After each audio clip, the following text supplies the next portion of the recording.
Thanks very much, Pete. Giving that little academic biography, it seems like time has flown by so quickly. And just thinking back when I was just a little kid. So first of all, thank you all very much for coming here and listening to my talk. As Pete said, I was lucky enough last year to have a year of research leave. And during that year, my aim was to return to a body of work that I had looked at years and years ago during my PhD, but I had since kind of put aside and worked on some other projects, brought out that monograph in 2020. And in the past sort of year and a half or so, it's been a chance for me to return to a subject that's very dear to my heart.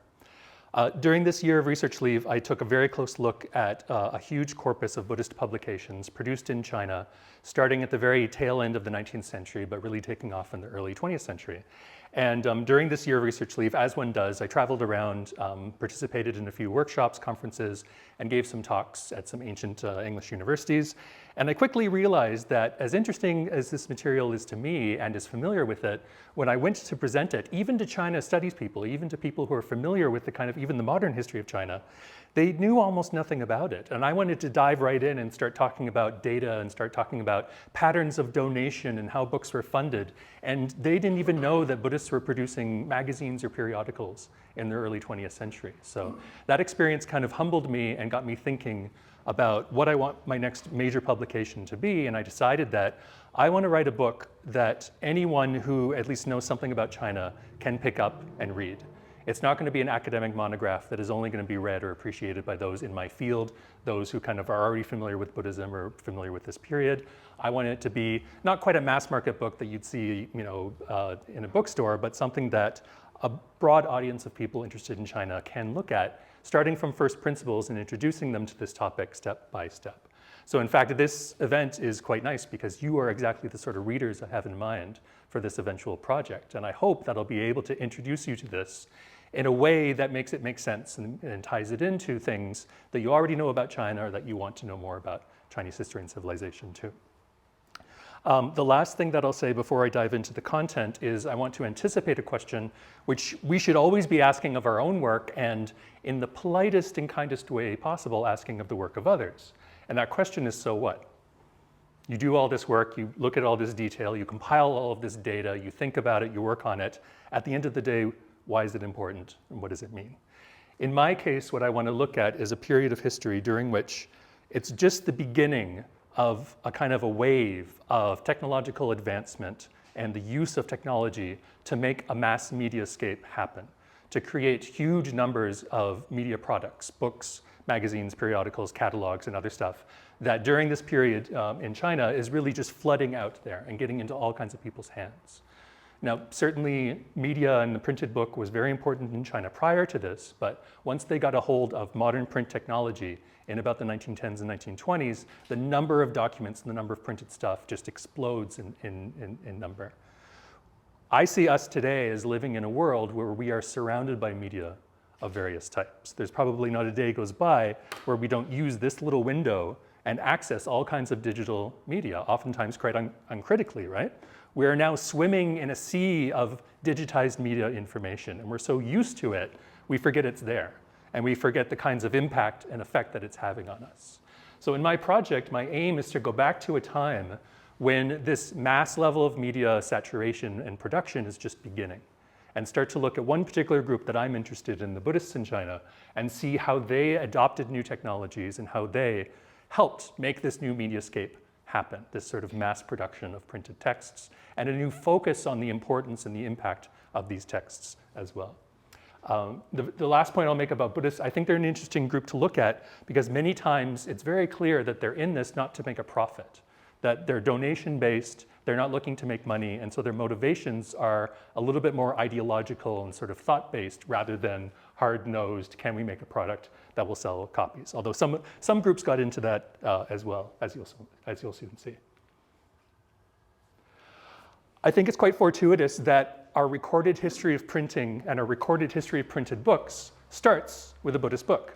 It starts with a scroll edition, so it isn't bound in folded pages. This is a long scroll, but it is printed using wood blocks. And at the very end of this scroll, there's a dedication by the person who put together the money and got together the funds to make it happen. This person dedicates it to the merit of his parents, and there's a date at the end which corresponds to the 11th of May, 868 of the Common Era. So our recorded history of printing globally, worldwide, starts with a Buddhist book. Now there's some important reasons for this. The type of Buddhism that found its way into China from the Han Dynasty into the Tang contains within it teachings and contains within it ideas that encourage believers to themselves reproduce the texts, to not only read the texts and understand the Buddhist teachings, but then to turn around and to make copies of them and to further spread them elsewhere as well. Now, conventionally, when scholars have looked at Buddhist publications, especially in East Asia, they look at something called the 𝗘𝘃𝗲𝘁 or the canon. And in this case, a canon basically means an officially sanctioned corpus of texts that belong to a religious tradition and which are kind of approved to be proper reading. There are a lot of other spurious texts out there that are excluded from the canon, but if there is a canonical collection that's produced, the understanding is that everything within it is worth reading and is the authentic teachings of the Buddha.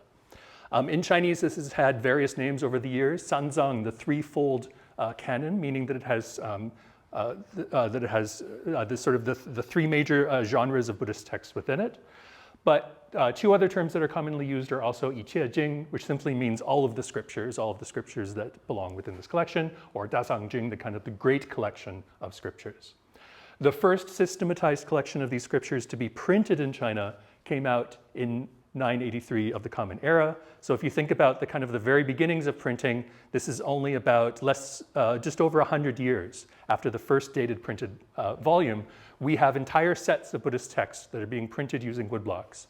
And the original sets, the original canonical series of texts, run to over 1,000 titles.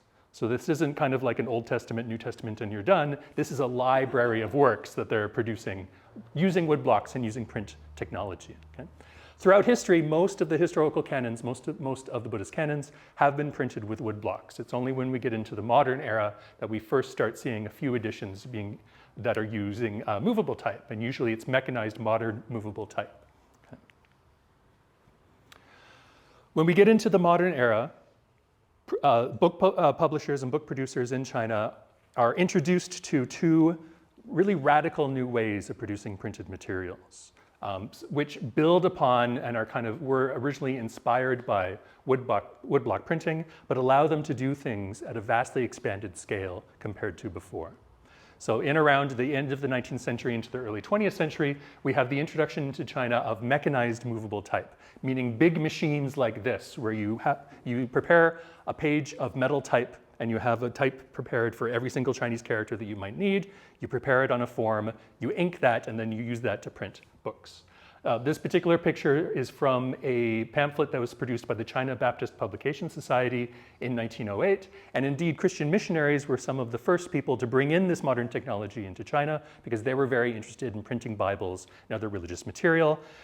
The students and the acolytes who studied at their religious print shops, many of them went on to create their own printing businesses. And some of the biggest publication companies in China, secular publication companies, such as the commercial press, were founded by men who had learned their trade at the feet of these missionary presses and of Christian missionaries. The other major technology that's introduced around this time is lithography, especially photolithography.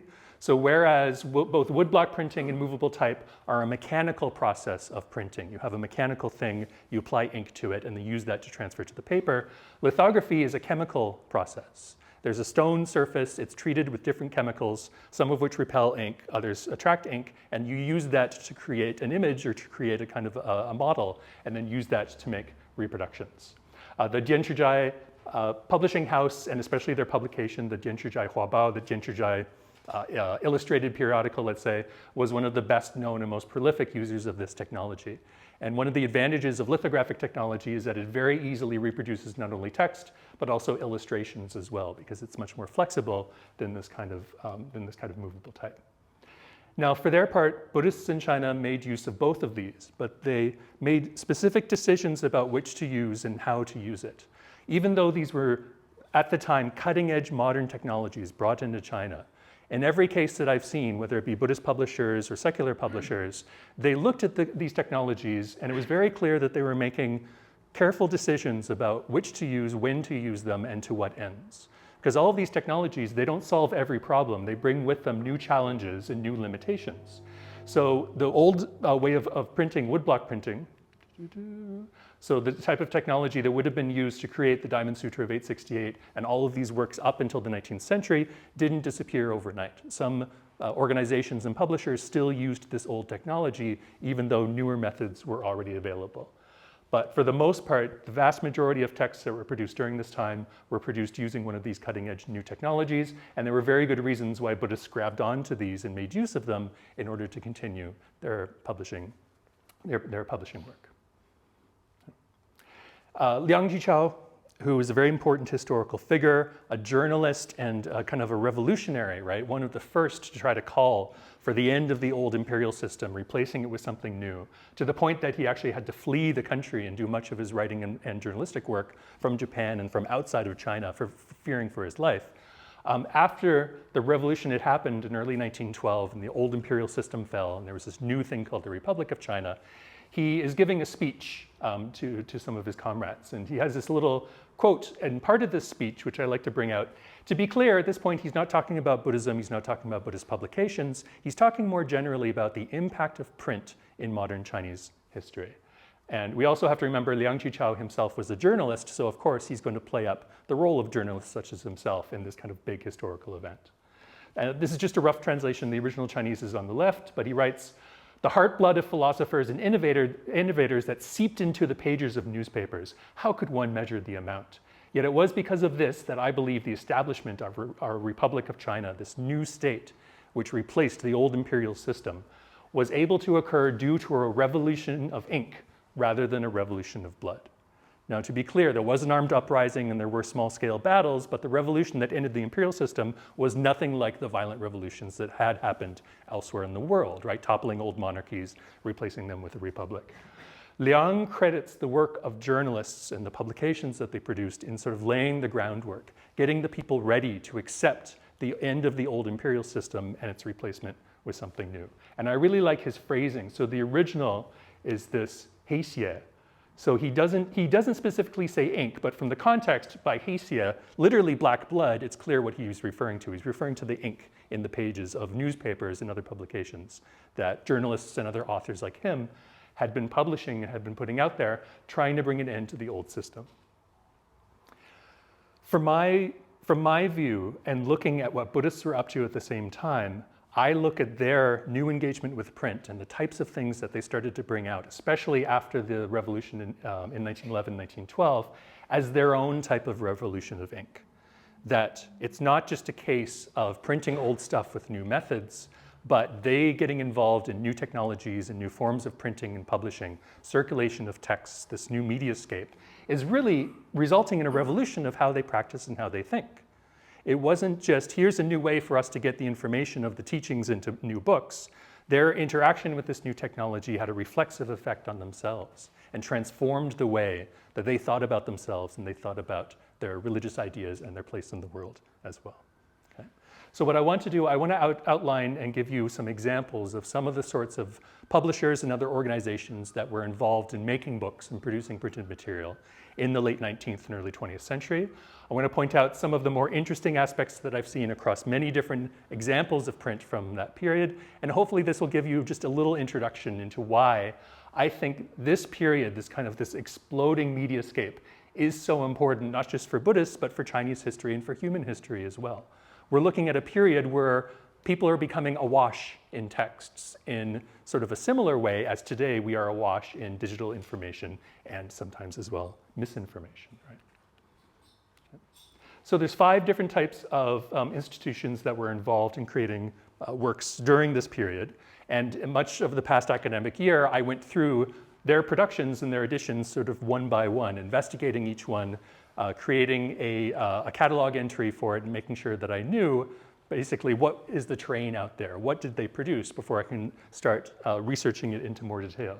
If I remember correctly, yeah, just to give you a little preview, I'm a part of a collaborative group. We're working on this online resource called the Chinese Religious Text Authority. You can pull it up right now and take a look if you want to. It's https for secure, crta.info. It runs on the same software that runs Wikipedia. It's the MediaWiki software. And basically what it is it's a collection of bibliographic entries on Chinese religious texts of all types. And my own contribution has been to create entries for about 2,000, what are the numbers? About 2,200 editions of Buddhist books in Chinese that were produced during this period, as well as 210 periodicals. And these periodicals sometimes are daily newspapers, monthly newspapers, or sometimes sort of journals or magazines as well. Okay? So if you wanted to pull this up, my idea is as I'm doing my research and creating my research notes, I'm making them public to the world. So anyone can consult this and look at this. Unlike Wikipedia, no one is allowed to make edits or changes to this resource unless we give them an account. So it's not open to the world, but we do have many different collaborators who are getting involved and adding data and adding information. A new group that just joined us from Germany who are going to be working on Muslim texts from China, many of which, of course, are not in Chinese, right, or not in Chinese characters. Those are going to be included in here as well. And all of the data is made openly available, so anyone can download the full background database, the data structure, and do whatever they want with it. Okay? So in general, I'm looking at about 2,200 editions, 210 periodicals. Some of these ran to hundreds of editions over decades of time. Others appeared, published for a few issues, and then disappeared. And if you've ever been on the director board of an academic journal, you can understand just how difficult it is to get people to work together, agree on things, and actually keep the content coming out month after month or year after year. In addition to this, there's about maybe 1,000 more that I found in catalogs from the period, but I can't find examples today.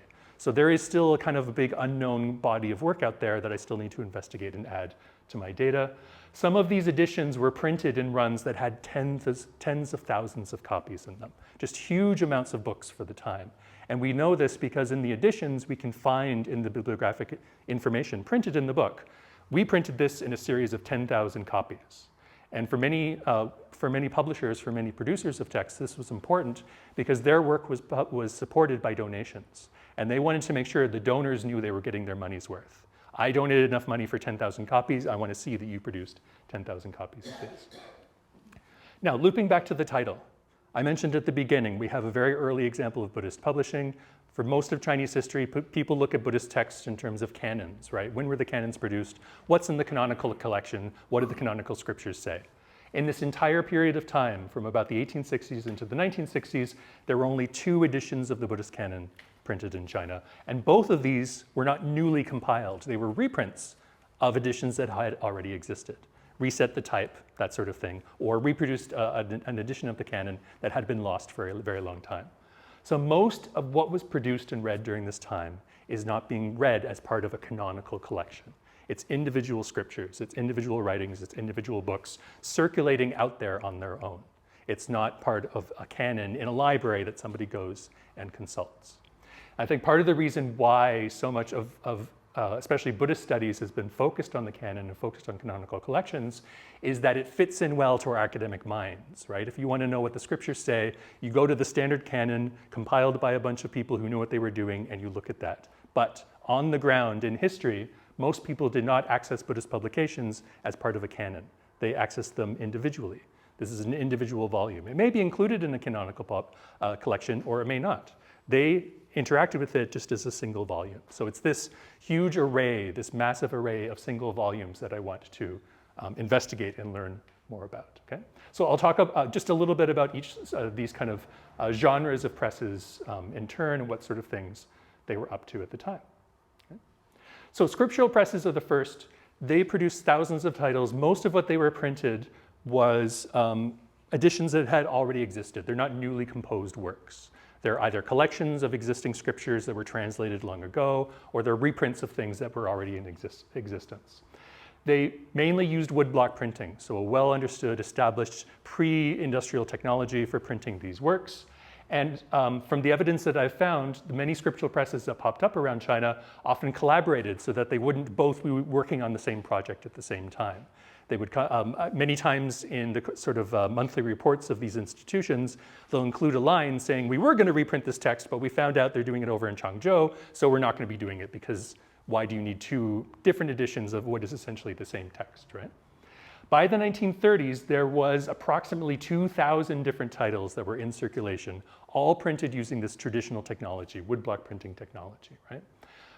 It's difficult to get exact numbers, especially once the war breaks out with Japan in 1937. Many of these institutions are either closed or shuttered, and during the Civil War that follows, it's very difficult. They don't produce regular reports during this period. After liberation, though, after 1949, early 1950, the new government starts to inquire into these places and ask how much they have on hand. And the few hard numbers that we have, for one example, the Central Scriptural Press located in Beijing, when they went in 1950 and asked them and got the numbers, they had on hand 30 million Buddhist texts, 30 million printed Buddhist works. And this is after years of war, both civil war and the war with Japan. They still had on hand this number of books, made up of about 500 titles in total. Okay? So this was a significant contributor to the mediascape, or to the types of books that were circulating around at the time. But notably, this entire institution, 𝗘𝗃𝗃𝗲, a sort of a place for carving scriptures and printing scriptures, didn't exist before the 1860s. Even though they're using an old technology, this is a new form of institution that arose initially during the Chongzhi era, during this period of about the 1860s or so. And it was a layman who founded the first one and created the model for it. So interestingly, old technology, mostly pre-existing texts, they're not composing a lot of new stuff, but the institution itself only pops up in the modern era. It did not exist in this form prior to this. One example of something newly composed that hadn't existed before is this wonderful little textbook of Buddhism for beginners. This is an example of the kind of the first page of it. This is just an image of the sort of technology that they're working with, right? Blocks of wood with carved characters. A very well-established technology in China at this point, and actually quite flexible, because if you have a wood block that has a crack or damage in it, you can go through and just replace the parts of the block that are broken with new pieces of wood and new carved characters. But on the left here is an example of what is meant to be a kind of a real book for beginner, a primer for children and others who are just starting to get to grips with Buddhism. And even though it doesn't reflect it in the title, it's written in the same format as the famous Sanzi Jing, the three-character classic. This primer that had been consulted by students for centuries, right? Where do you start to learn classical Chinese? You memorize the three-character classic. Here too, the founder of the first scriptural press has composed his own Buddhist three-character classic, right? Without beginning, without beginning or end, without inside or outside. If you force me to come up with a name, I have to call it the Dharma realm. So he's kind of fitting Buddhist ideas into this mold of the three-character classic, but not really something that had existed before this time. So that's scriptural presses, but there are also different types of Buddhist institutions that got involved in publishing as well. And many of these types of institutions, you can see they're clearly modeled on lay Buddhist groups from previous times, which were mostly patronized and led by elite laymen. But now they're reaching out much broadly and trying to get more types of people involved in their activities. One interesting example of this is the Buddhist Propagation Society, founded in 1931 and located in Suzhou. It worked with many Buddhist publishers based in the metropolis of Shanghai to produce texts. And I'll also point out, with the one exception of the scriptural presses, all of these other institutions, none of them ran their own presses. None of them owned one of these mechanized printing machines. They always farmed out the jobs. They always printed this as contract work by established bookstores and printers and publishers. So there always needed to be a kind of an economic relationship between the Buddhist institutions, who would gather the donations, gather the money, and then buy the printing from an established company who would actually do the work for them. In its later years, in the early 1950s, many of these Buddhist institutions were allowed to continue operating on a vastly reduced scale. In '56, it was combined with a few other publishers in Shanghai, eventually closed, but it was revived in the early 2000s. And even today in Suzhou, the Buddhist Propagation Society continues to operate. They have a website, for example, and they continue to operate today. This society is helpful because they published regular reports that give us some hard data on what they were up to at the time. To give you a sense, between their foundation in 1931 and 1935, I've tallied up all of their reports during this period. They produced a total of just under 1 million books during a period of about 4 years. It's an enormous amount of output. They would produce books for free, so these would be handed out to anyone who wanted to read them. Books at half cost, so yes, you did have to buy them, but you weren't paying sort of full price for what they cost. And then at cost, but in no case did they seek to make a profit off of their books. Even if they charged money for these Buddhist books, it would only cover the cost of printing. There wouldn't be any additional income on top of that. Now, it's difficult to translate GDP, PPP, international dollars, et cetera, but just to give you a sense of what the equivalent would be today, this small Buddhist organization located in Suzhou was basically spending the equivalent of 29 million pounds a year on publishing, mostly from donations and then going out and producing tons and tons of Buddhist books for circulation and for sale at cost. So just a huge amount of printed material that's being put out there. Just to give you one example, so this is the cover of one of their works. They've combined 3 different works together into a kind of a single compilation, but all 3 of these works, the theme is Buddhism for beginners, right? Buddhism for dummies. Where do you start? A kind of a primer for Buddhism. If you don't know anything about it, but you're interested, you can start here. And these books for beginners, there's dozens of them that pop up during this period, published by Buddhist institutions, but also by commercial presses. And as you can imagine, there's a real opportunity here to bring in more people into the religion, bring in more people into Buddhist belief. You don't have to necessarily talk to them one-on-one. If you get a book into their hands, that could be the first kind of step for them to have a deepening engagement with this. And it starts with the text, much like this. The next type are small specialist presses, and there were many of these that kind of arose and fell during this period. I'll just outline a couple of them. The Medical Studies Press, as the name indicates, mostly published medical works, and mostly works that were, let's say, pirated or copied without permission from Japan, roughly translated, and then put out to make a profit, okay? These were by and large for-profit presses. They were not in it just for religious reasons or for merit reasons. They wanted to make a profit. They were running a business. On the left here is an example of the kind of the 佛学丛书, the Buddhist Studies series that this press put out. 学佛解经, a shortcut to Buddhist studies, a shortcut to beginning Buddhism. Okay? There's a whole series of these, how to begin Buddhist studies, that were put out by this press. The press in the middle, the Youzheng Press, was founded by, I'll talk about him a little bit more a little later, 𝗘𝘃𝗲𝘁, who also founded the 𝗱𝗲𝘁, the Times, one of the first important daily newspapers in China. He had a personal interest in Buddhism, and in 1912, he started the publication of the 𝗱𝗲𝘁𝗶𝗹𝘀, the first regular Buddhist magazine, Buddhist periodical that was being produced in China. On the right is an interesting group. They started working in the 40s, but they had a real boom in publication around 1946, 47. Great Wheel of the Dharma Press, no relation at all to Falun Gong. They just happen to have this kind of Falun name in their title. But as you can imagine, they're publishing at the end of the 1940s. I just love the very modern design of their works. You can imagine this sitting on a bookshelf, and just, people would gravitate to it and want to know more about it. It wasn't just, here's the book and get the job done. They're really putting some art and design behind this as well. So their publications are really interesting and often quite charming as well. Okay. Yeah, so as I said, 𝗘𝘃𝗲𝘁, known as founder of the 𝗱𝗲𝘁, founder of the Times, one of the main newspapers of record, located in Shanghai at that time. He took lay refuge, so this is a very formal step saying I'm officially going to become a lay Buddhist under a monastic teacher. And he was a board member of the Buddhist Studies Press that I'll talk about in a moment. That's a portrait of him in the middle. On the right is a photograph of the main offices of the 𝗱𝗲𝘁. You can just about see the sign here, 𝗱𝗲𝘁。 So this is the main offices of just a secular daily newspaper in China. But 𝗘𝘃𝗲𝘁 was so connected to and so interested in Buddhist topics, he made sure that the top of the office was built in the form of a Buddhist pagoda.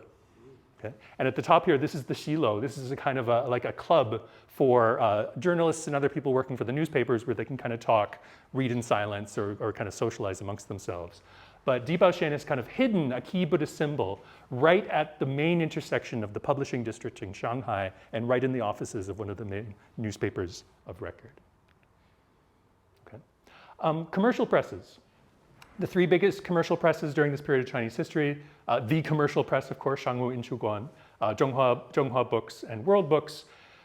When I initially started researching this for my PhD, I took a look first at their catalogs. So all of these companies produced regular book catalogs saying, these are all the books that we're selling at the moment. And if you look at the book catalog for commercial press, so this is one from 1938, and you go down to the section on religion, which is a subsection of philosophy, by the way, and you look at the Zongjiao books, you'll see, oh, we have a grand total of 5 titles. So when I looked at these catalogs, I was like, well, they're not involved in Buddhist publishing. I don't have to look at them. I'm going to look at others. The thing is that these commercial presses produced a lot of Buddhist titles during this period. Over 100 for the commercial press, 41 for Zhonghua Books, and just 5 for World Books. The thing is that they're very seldom prominently featured in their mass market catalogs. These are much more niche publications and aren't always reflected in the kind of the official view of what these commercial presses were up to. Their output and what they produced is quite often books for beginners.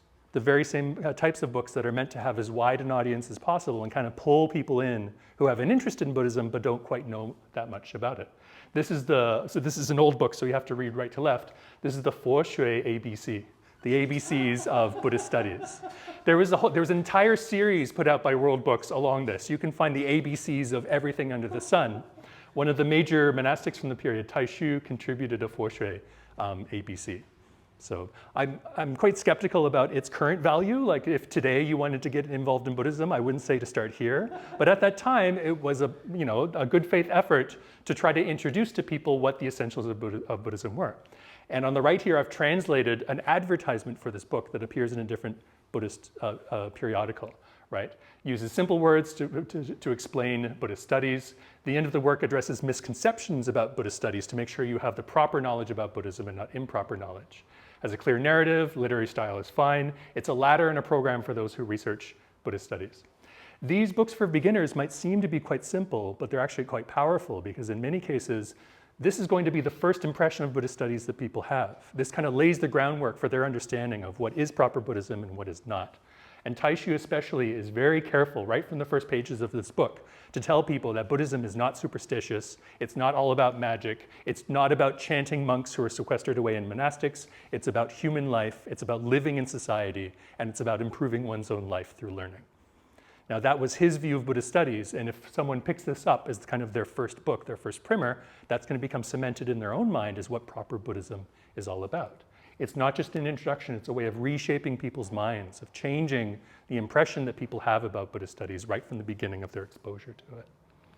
So I have an article that's going to be coming out talking about these primers and books for beginners during this period. Okay? All right, lastly, large specialist presses. And during this time, there is one large press that doesn't fit easily into any of those other categories, but was responsible for hundreds of titles produced during this period, and that's the 佛学书局, the Buddhist Studies Press.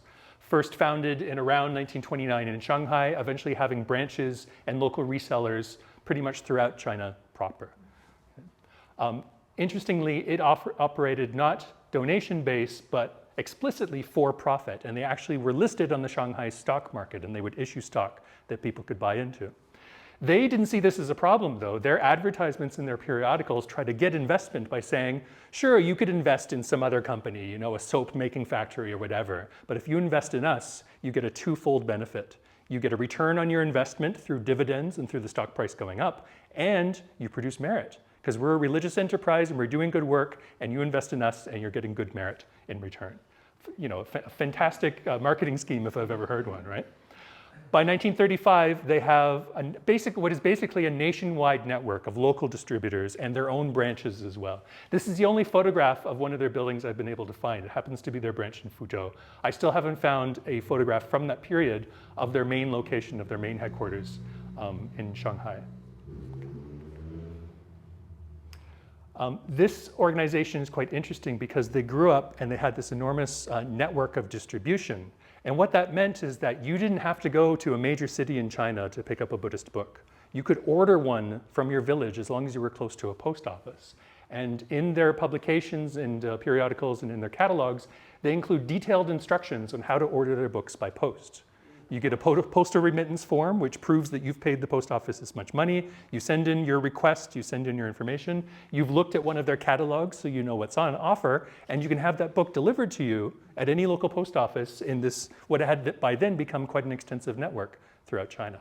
So their reach is not just the big cities, the major urban centers. Their reach has, by the mid to late 1930s, reached into virtually any place in China that has a local post office. Okay, so this is really mass media. This is not just a media for the elites in the city. This is something that can reach out to virtually any literate person in most of China proper. Okay, two interesting aspects that I've discovered amongst these books that kind of that we can find in products by many different types of publishing institutions. describe this for a moment, wrap it up with some just sort of my observations of why I think this is important, and then we can have a little Q&A.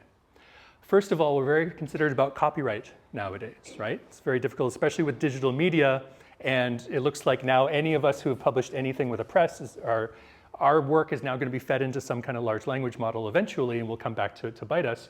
We're concerned about copyright. Buddhists were concerned about copyright as well, but in a different way. Many of these books contain within them explicit instructions and invitations for the readers to reproduce and reprint it themselves. The message was not, don't reprint this. The message was, please reprint this, right? 欢迎印制, 欢迎翻印, right? I love this one because it incorporates the Buddhist swastika at the same time, right? You are invited, we invite you to make copies, to reprint this, to recopy this, okay? Many of these, not all, but many of these are explicitly published under an open copyright. We can think of this as kind of similar to the contemporary GPL or Creative Commons. They're inviting people to reprint it. Now, this is normally the case for those books that are produced through donations or by not-for-profits. There's a lot of commercial publishers and commercial presses at this time who add the standard copyright restrictions onto their books. So it's not the genre that makes the difference, it's the people behind it, it's the publishers that make the difference in terms of what they choose to tell their readers. But as you can imagine, the Buddhist teachings, especially the ones in circulation in East Asia, contain within them explicit teachings saying, if you take these teachings and tell other people and reproduce it and get the word out to others, that is meritorious and that is a good act. And that extends even to these printed works.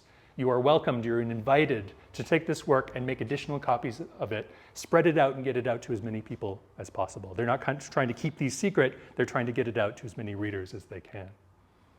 Okay, that's the first bit. The other bit is this, this fund. This is a really interesting organization. So this was set up by the Buddhist Studies Press. That was the for-profit one I mentioned before, that eventually had this enormous network of local distributors by the mid-1930s.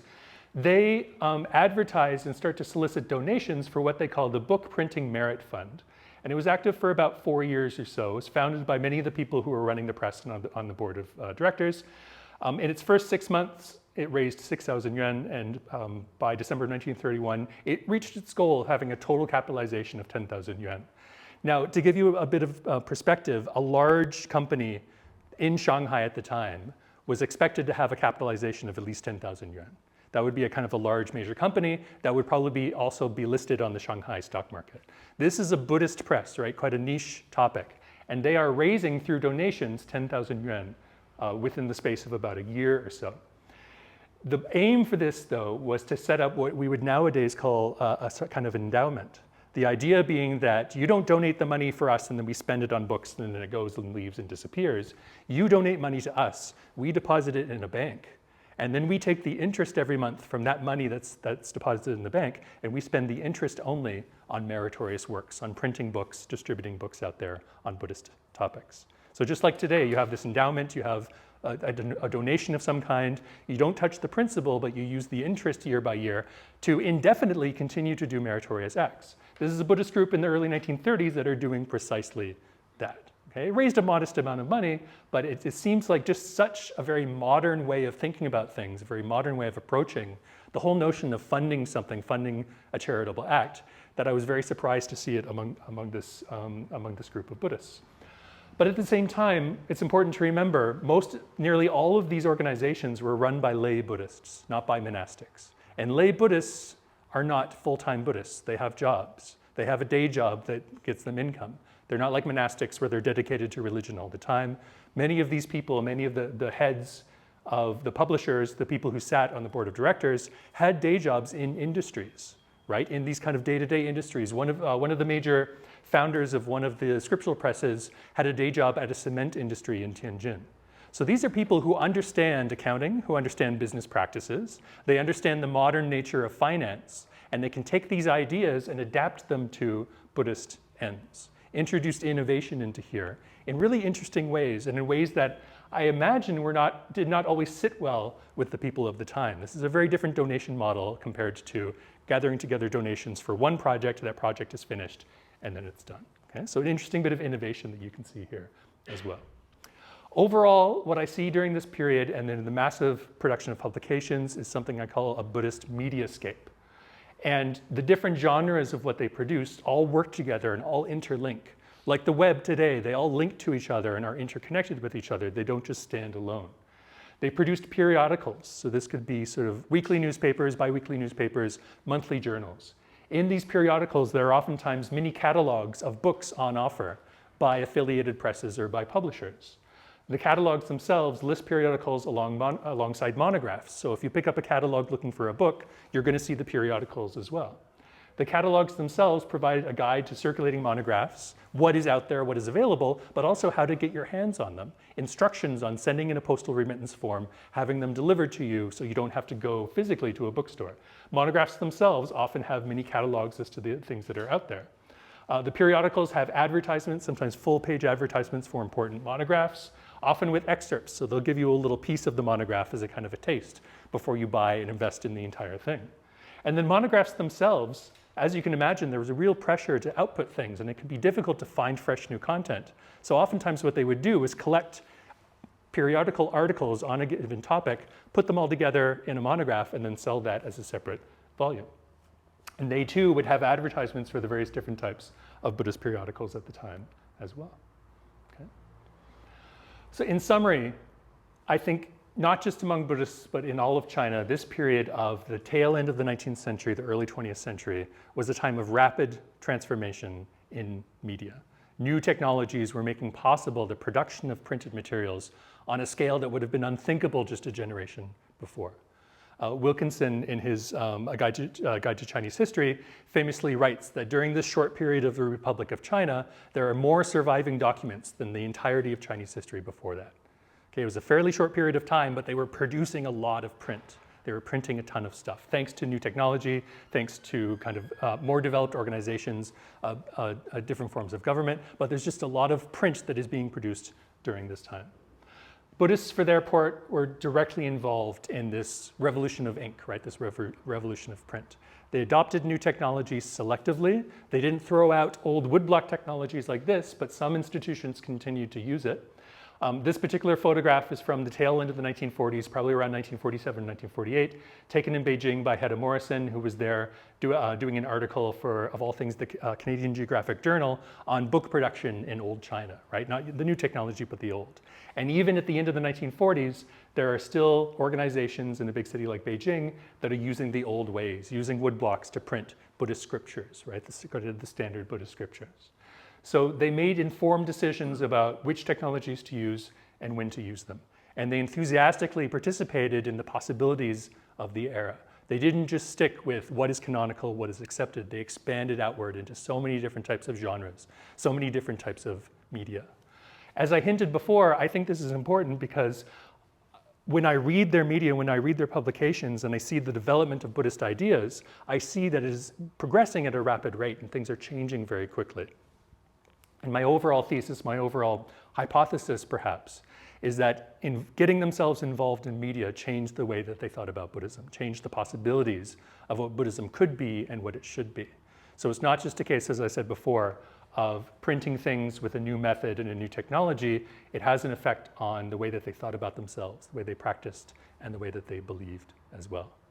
And then just finally, taking this basic idea, this basic look, which certainly isn't a new idea, right? I mean, all the way back from McLuhan, we know, the medium is itself a message, that media has an impact on us above and beyond the contents of its message to us. We can reflect too on how our engagement with media is having an effect on us above and beyond the information in that media, the kind of the habitus of looking at Instagram every single day for hours on end. What is that doing to us, and how is that reshaping the way that we think and the way we approach the world and approach information and misinformation as well? Okay. So that's all I have for you today. Very happy to answer your questions. Thanks very much.